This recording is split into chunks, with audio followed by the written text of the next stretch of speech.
him preferentially. So, you know, can we not be looking at a systemic change here to prevent that sort of thing from happening? They have to look at themselves within. Why would I be taking this contract? Why would I be busting my ankle? Why would I be giving this bubble I'm not a contract? We've got to look within. We've got to hold us MPs to account.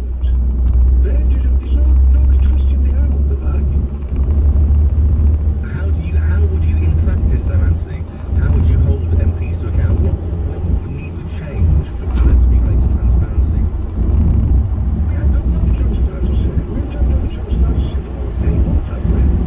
As far as the companies, things are interesting. They haven't money for 8 months. But how we can't always go to anything. how do you change the system? How do you make government more transparent? What do you do? We get a better media for asking the right questions. I think that's a big step. Well, I think the media is incredibly forensic when it comes to Don't get absolutely out with you right now. rubbish. No, why isn't the media? Why is the media?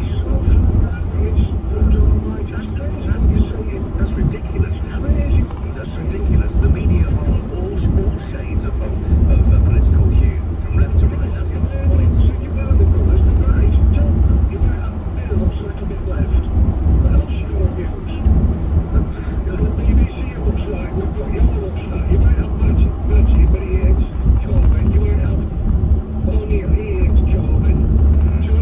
Yeah, I don't really know what you mean, Anthony. To be perfectly honest with you, I think one of the great pluses about this country is that our media is incredibly forensic and does tend to push the boundaries when it comes to questioning and holding to account of political figures. In other countries, it is far less the case. The question then about transparency and how much you care that it appears that these contracts, not absolutely sure, there is a little bit more clarification needed, I think, on the situation with the health secretary and just how that contract was given to his sister's organisation for NHS Wales to supply COVID equipment. But the Prime Minister, I think, certainly now is clear that the money went to a donor, the company run by a previous donor to the Tory party, of tens of thousands of pounds to refurbish the number 10 Downing Street flat. Does that, for you,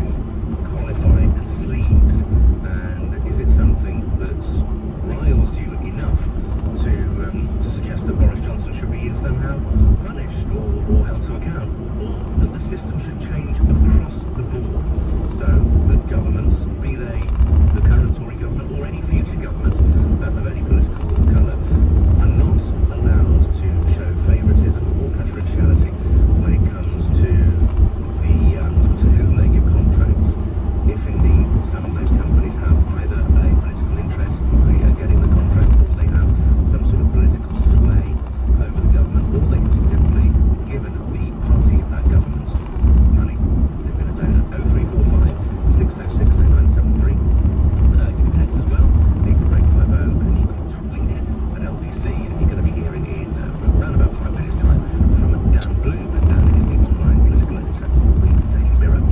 Paul is texting 84850. Didn't Boris Johnson say he paid for the flat refurbishment himself? It seems like that was just another lie then. Good job that the people who voted for him love the contempt he has for them. Another one here says it's irrelevant. Besides, there's no mention made of the countless amounts of money spent by Blair to refurbish the flat back in his time as leader. Boris is getting the job done with vaccines. We don't need this nonsense to derail that. And I think people's opinion is very, very polarised by this situation. There are those that, as Boris Johnson himself phrased it, don't give monkeys about this and think that there are far bigger fish to fry at the moment, like the pandemic and like our economic and trade position post-Brexit. But there are others who this has really irked because they feel that they've been deceived. And yes, and Boris Johnson himself pointed this out. Tony Blair, I think, spent was it in the region of £500,000 on Downing Street. So I don't think that was just the flat. But this amount of money, we know, whoever ultimately paid for it, the contract went to a man who had been a Tory donor. 0345 6060 which camp do you fall into? The ones that think it's all a load of nonsense and a distraction, or those that feel that this is actually sleaze? Murad is in Heathrow. Murad, good morning. Good morning, sir. Good morning. Good morning. Are you one of these people that don't give a monkeys, or does this actually cause you some concern? It doesn't cause me concern at all, and I don't totally don't give a monkeys. I'm towards that camp, because for me, you know, a politician who's slightly corrupt or not, or you know, helps his buddies out, I think that it's just naive to think otherwise. Really, it happens all over the country, all over the world. It happens a lot less in this country. I think maybe I don't know, but I think no matter what processes you put in place, no matter what rules and regulations you put around them, they're always going to find a loophole around to try and abuse it, because anybody who loses power, they're always going to look after their buddies. That happens in big corporations, big companies. It's just the way in the world, and to think otherwise, to be completely naive. Well, Donald Trump was very blatant about appointing his friends to goodness knows what. You know, he just appointed his cronies, didn't he? It is. It's people bringing up the people they trust. People in power want people that they trust are surrounding them, because it is a dog-eat-dog world over there, as you can imagine. You know, everybody's trying to take a slice of each other, so they want people they know, backhanders and rules. I mean, I remember Tony Blair, when he left, he ended up getting, I don't know, millions and millions of pounds of some, as a consultant, and went on speaking. It's all a big game, and for people to think that we have, the widest white, if you pardon politicians and everybody follows the rule. I mean, it's just not, you might have a few, of course you'll have the exception to every rule, that follow the rule and respect it and will not take a penny or anything like that, but I think the majority are more than willing if they know they can get away with it. I mean, that's just the reality. Although, I mean, you say, and you're doing rightly, I think that people like to surround themselves with the people that they trust, but I mean, that can all turn very sour. Look now at Dominic Cummings. I mean, he's almost like he's behaving a little bit like a partner in a marriage who's, the other person's had an affair, and they're now trying to get bitter revenge. I mean, he and the Prime Minister are incredibly close, but now he is slinging as much mud at him from the sidelines as he possibly can. Yeah, exactly. I mean, he was the golden boy, when Brexit was happening, so it's just the way it is. It's like trying to cover your backs, because at the end of the day, if somebody turns, all of a sudden, they can bring out the dirty laundry, and I don't think he's really doing himself any favor, Cummings, because whenever you bring someone's dirty laundry out, right, and show someone else, I think it affects their future prospects, because they can't be trusted, because this whole thing, I think anyway, is a big sort of game, as I said before, and everybody's trying to hide the truth, and at the end of the day, you can put all the processes you like around it, but unfortunately, there's always going to be a loophole.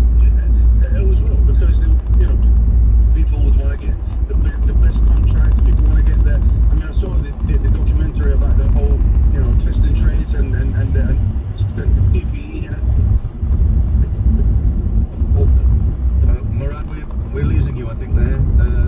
Sorry about that. Never mind. Bad mobile signal there from Heathrow.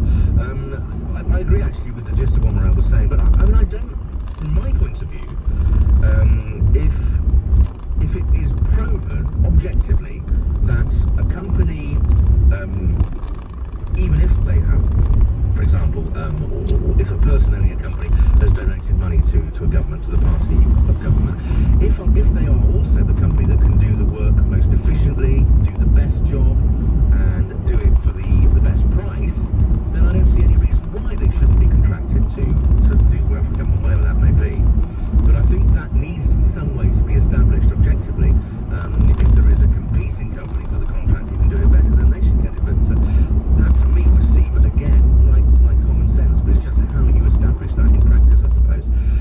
Tweet here at LBC says, Richard, it is precisely because of the fact that favours are seemingly handed out that so many people did give a monkeys. That was always the point. And how come the government can afford contracts for their mates and not money for nurses, children in poverty, or international aid? Yes, as we hear today, that the government is cutting the amount it gives to UNICEF by 60%, something which UNICEF say is going to cause or prevent the living of many children across the world. 0345 6060 973. You can have your say now between now and 7 o'clock. On the way, you're going to be hearing from Dan Bloom, online political editor for the Daily Mirror. I'm Richard Spur. It's LBC at 18 after 6. Swarbrick on Sunday, coming up at 10, live from Westminster, LBC. Hey Harry. Hello, mate. Any tips for the horses? It's going to be one hell of a race, that's for sure. Oh, sorry, mate. I've got Michael Owen on the line. Yeah, Michael. Hello, Gaffer. What do you fancy in the big race today? Oh, I think the favourite will win it by a distance. No, I'm not sure he'd handle these conditions. I like the one at the bottom of the handicap. Your best bet is... Oh, sorry, lads. I've got to run. I'm teeing off in 20. Whether you listen to Harry or Michael, make your best bet at BetVictor. Search online for latest offers. 18 plus, be gamble aware. Please gamble responsibly. Yesterday, you weren't thinking about starting a business. You were thinking, I can't be the only person who makes birthday gifts for their dog. So today, you are thinking about starting a business, and you joined NatWest's free online business builder course to help you work out your target market and how to reach them. Then tomorrow, super excited, you get the name at Happy Birth Dog on Insta and start planning how to take your pooch-friendly prezzies global. Search NatWest Business Builder to sign up.